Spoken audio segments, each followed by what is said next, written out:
Starting a dance often feels like proposing a problem, getting into a maze and trying to find your way out. For this particular piece, the story is still being created. It feels a little more like a modern art piece where you're bringing these offerings to the table and we'll see how it builds on top of each other to create the piece. So Dana worked closely with Bobbi and Orr to decide what costume elements we can have available for them to begin their creative process.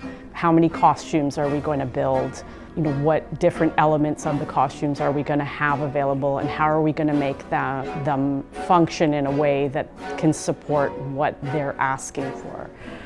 Bobbi and Orr wanted it to be clothing. One of the first things they said to me, they said, we don't want dance fabric, right? So the idea that these people work as this group, but they also have an individuality to them, and they are actually clothes. Working with the team here using wools and silks instead of doing some of the stretch fabrics that sometimes we sneak in because we get that extra shift to it.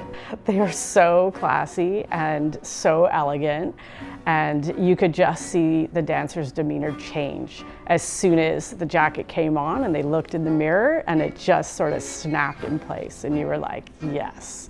There's something about the monochromatic, the black and white of the tuxedos and the white and black of the scenography that slowly, as the piece advances, we will see hopefully metaphorical shades of gray. So it becomes a little bit more, the formality crumbles a little bit and becomes a little bit more raw and visceral. We love the formalistic feeling and the ritualistic feeling of it, that it is, in a way, it is choreographed. Different cultures choreograph different processions, and love that there's already so much choreographic material to build upon and then to create our own version of.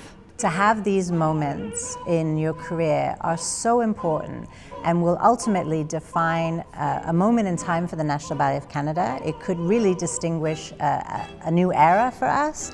It could really become something that is signature, that is completely distinctive for the National Ballet of Canada, and something that I think could really change how our audiences look at us and how they engage with us.